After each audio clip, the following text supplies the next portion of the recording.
Good morning everyone, and happy Tuesday to you. This video is going to be a little bit longer today. I wanted to talk to you a bit about an experiment I did a few years ago with regards to weight loss. I don't know about you, but I'm not very good at doing hungry and self-deprivation.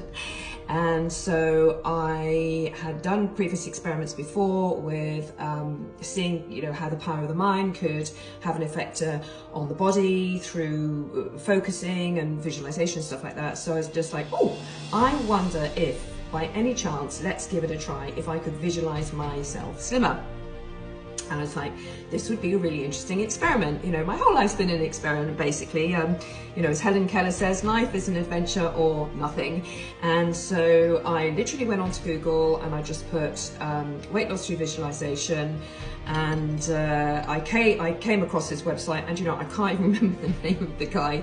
All I know is I copy and pasted the bit about the weight loss visualization, and I was just like, right, let's just give this a go. And the technique was really, really simple. It was just a 60 to 90 second visualization to do before each meal, even if I wanted to have a snack, I still had to do the visualization, but it was only a minute. So I was just like, what have I got to lose? Apart from weight, yay!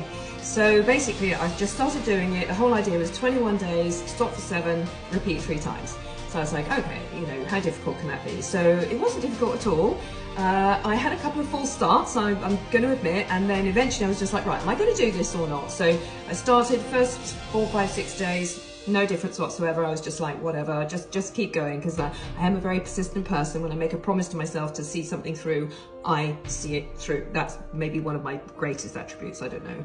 Anyway, so what happened then after about a week, I noticed that having done a visualization and then looking down at my dinner or breakfast or whatever it was, my hunger or my appetite was dramatically reduced. Couldn't finish my plate. That doesn't exist in Bridget's world, because I do love food, right? And so I was like, wow, this is interesting. Anyway, long story short, after about 6 weeks, I'd lost 20 pounds, which is, sort of like 8 kilos or something.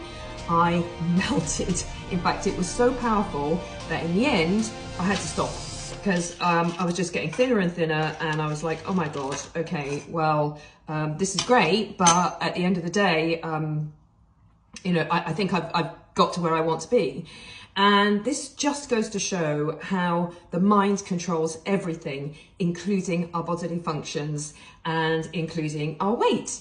And I know that it's something that we talk about a lot, and obviously, I do eat healthy because I love healthy food.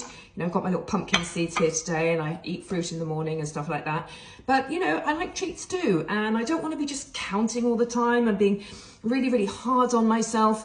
And learning this technique has just been absolutely incredible. Now, I know you're going to say to me, what's the visualization, all the rest of it? If you want to know what it is, just pop, sort of like visualization or something in the comments. I'm more than happy to send it over to you, to your inbox.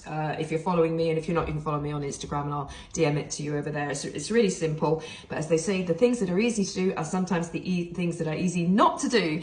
But anyway, nonetheless, I just thought I would share that with you this morning to let you know that when we train our minds to think in a specific and definite and purposeful way, everything is possible. So there we are. That's it for Tuesday. Thank you so much for checking in. And in the meantime, remember, peace out.